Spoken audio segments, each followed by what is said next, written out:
राष्ट्रपति शासन जम्मू कश्मीर में एक्सटेंड करने की बात को लेकर प्रस्ताव रखने वाले हैं। राज्यपाल महोदय की अनुशंसा के आधार पर 356 का उपयोग कर 20 दिसंबर 2018 से राष्ट्रपति शासन जम्मू कश्मीर के अंदर डालने का फैसला किया और 3 जनवरी को राज्यसभा ने इसका समर्थन किया। आज जो मैं प्रस्ताव लेकर आया हूं उसको और 6 माह के लिए बढ़ाने का प्रस्ताव है। कई सदस्यों ने लोकसभा में जब चर्चा की प्रेस से भी बात करते थे कि चुनाव क्यों कराए नहीं जाते। महोदय, मैं कहना चाहता हूं कि चुनाव आयोग ने जम्मू कश्मीर प्रशासन, भारत सरकार और सभी दलों से बात कर और जम्मू कश्मीर की अभी की स्थिति और कुछ वहां के रिलीजियस कार्यक्रम और त्योहार जो है उसको संज्ञान में लेकर, सुरक्षा की स्थिति को संज्ञान में लेकर ये निर्णय किया कि सालके में रहने वाले लोगों को 20%, कमजोर और निर्धन वर्गों के लोगों को 2% और वास्तविक नियंत्रण रेखा से लगे क्षेत्रों के लिए 3% रिजर्वेशन का प्रावधान है। अब जो 3% रिजर्वेशन LOC पर किया गया है वो इंटरनेशनल बॉर्डर पर नहीं किया गया। महोदय, मैं इतना ही कहना चाहता हूं कि line of control, actual line of control और इंटरनेशनल बॉर्डर, तीनों क्षेत्रों में जो लोग रहते हैं उनकी हार्डशिप एक समान है। तीनों की उस और पाकिस्तान है। पाकिस्तान की सेना बार बार संधि का भंग कर गोलीबारी करती है, सेल लगाती है और उसके कारण कई बार इन लोगों को, वहां के रहने वालों को बंकर के अंदर रहना पड़ता है। दिनों तक स्कूलें बंद हो जाती हैं और इसके कारण बच्चों की शिक्षा प्रभावित होती है।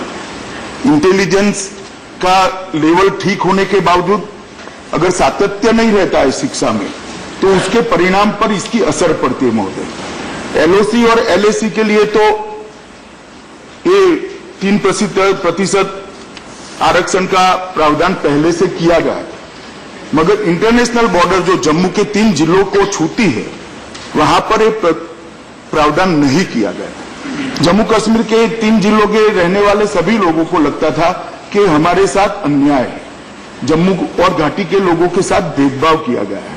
ये भावना बहुत तीव्र थी। आजाद साहब जम्मू से ही आते हैं, उनको भी मालूम है। बहुत सारे लोग जो वहां की स्थिति को जानते हैं उनको भी मालूम है और सदन के भी कई सदस्य वहां की परिस्थिति से जो परिचित है वो सबको मालूम है कि अन्याय जो हो रहा है इसकी इनकी भावना दिन प्रतिदिन तीव्र होती जा रही है। इसीलिए एक अध्यादेश लाकर ये सुधार किया गया कि जो इंटरनेशनल बॉर्डर पर भी लोग रहते हैं इनके बच्चों को भी शिक्षा में और नौकरियों में, दोनों क्षेत्रों में 3% जो आरक्षण दिया है इसमें समाहित किया जाए।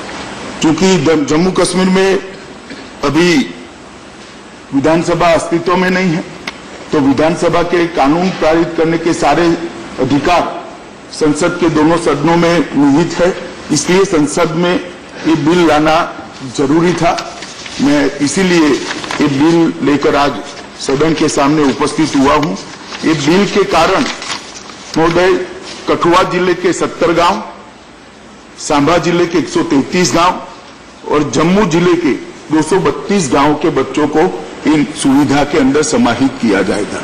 कुल मिलाकर 435 गांव के 3,50,000 की करीब आबादी को इसका फायदा होगा और मैं मानता हूं कि बहुत समय से, लंबे समय से विसंगतता एक एनोमली चली आ रही है।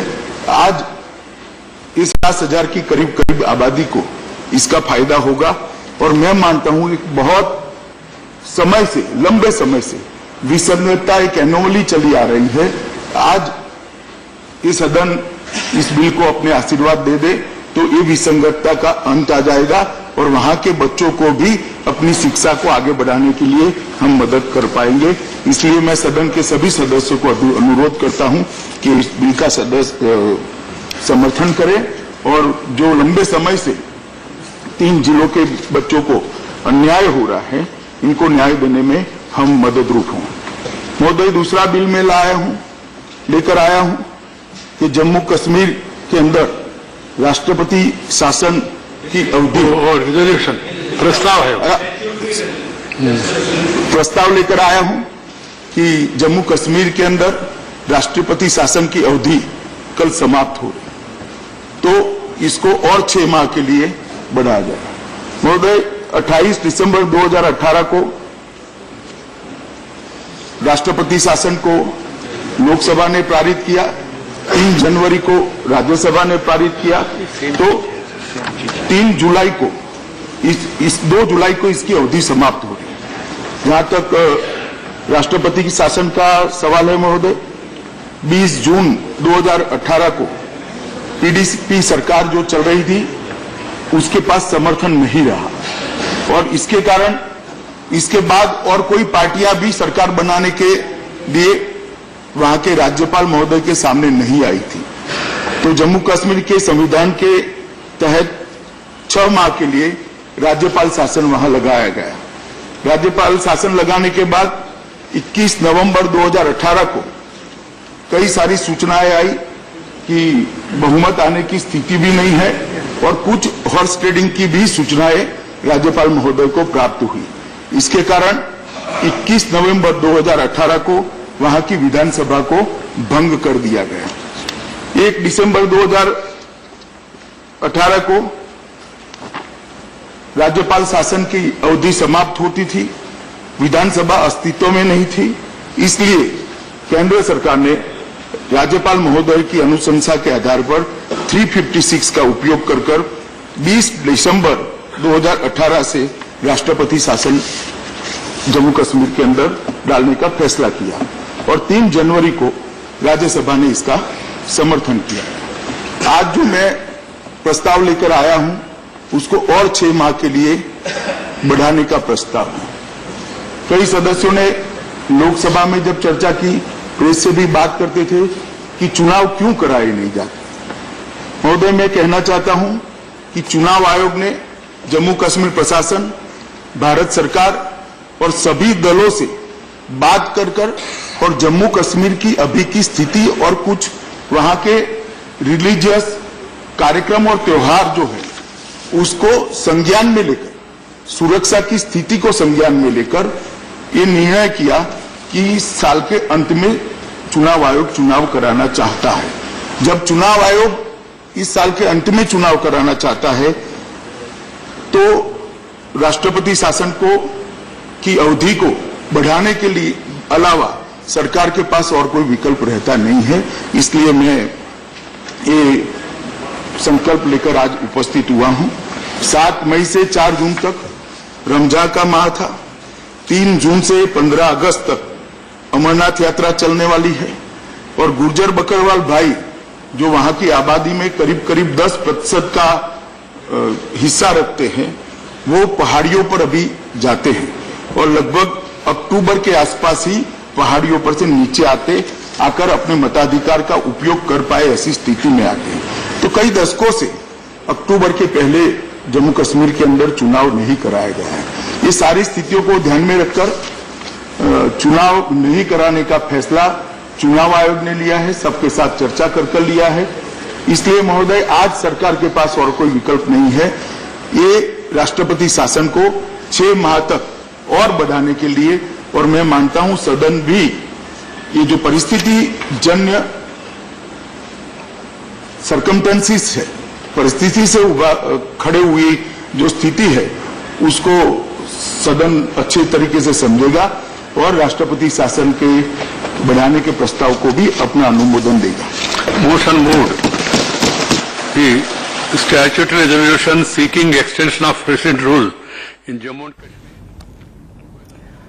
तो गृह मंत्री आप अमित शाह को सुन रहे थे, जो अब राज्यसभा में ये प्रस्ताव लेकर गए हैं कि राष्ट्रपति शासन इस वक्त जम्मू कश्मीर में कंटिन्यू करना चाहिए। 2 जुलाई को वो खत्म होने जा रहा था, 2 जुलाई से वो दोबारा इस राष्ट्रपति शासन की अवधि को 6 महीने और बढ़ाने की बात कह रहे थे और साथ ही साथ वो राज्यसभा में वो तर्क भी रख रहे थे जिसके आधार पर वो चाहते हैं कि 6 महीने और इस राष्ट्रपति शासन लगा रहे। उनका कहना है कि सरकार के पास इसके अलावा और कोई विकल्प अभी मौजूद नहीं है और सर्कमस्टेंसेस यानी कि हालातों के मद्देनजर इस वक्त राष्ट्रपति शासन को कंटिन्यू करना ही बेहतर हल है जम्मू कश्मीर का, क्योंकि अभी चुनाव के लिए हालात अनुकूल नहीं है। पहले उन्होंने हवाला दिया जम्मू कश्मीर में कि रमजान का हवाला दिया कि तब वो नहीं हो सकता था, उसके बाद बोला कि अमरनाथ की यात्रा चल रही है इसके मद्देनजर नहीं हो सकता, और आगे जो ठंड के मौसम में लोगों के लिए वोटिंग के लिए मुश्किलात जो उनके सामने आती हैं उसके मद्देनजर उन्होंने कहा।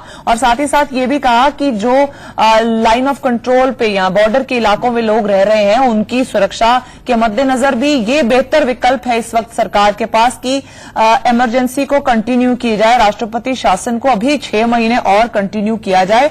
आपको ये बता दें कि लोकसभा में इसको ऑलरेडी इस प्रस्ताव को पारित कर दिया जा चुका है और अब राज्यसभा में इसको रखा है। इस प्रस्ताव को गृह मंत्री अमित शाह ने सरहद पर रहने वाले लोगों को उन्होंने बोला है कि इस बात से अभी फायदा होगा कि राष्ट्रपति शासन की अवधि 6 महीने के लिए और बढ़ा दी जाए, यानी 2 जुलाई 2019 से वो इसको दोबारा से कंटिन्यू करने की बात लेकर राज्यसभा पहुंचे हैं। आपने अभी अभी अमित शाह को सुना कि वो क्या क्या तर्क दे रहे थे इसको लेकर। उन्होंने खास तौर पर कहा कि सरकार के पास फिलहाल इस वक्त की सिचुएशन के मद्देनजर इससे बेहतर विकल्प इस वक्त जम्मू कश्मीर के लिए नहीं है।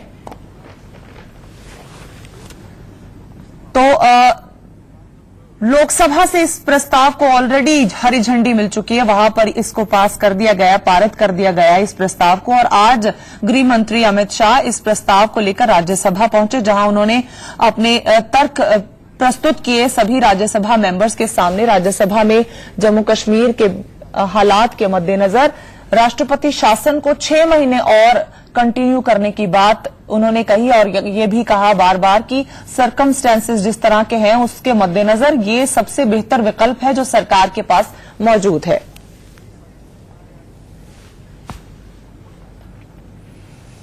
रुक करेंगे अगली खबर का। मोदी सरकार के दूसरे कार्यकाल का पहला बजट 5 जुलाई को पेश होने वाला है, जिसको लेकर हर किसी को बहुत सारी उम्मीदें हैं, ढेर सारी उम्मीदें हैं। मगर रेल यात्री इस बजट से क्या कुछ उम्मीदें लगा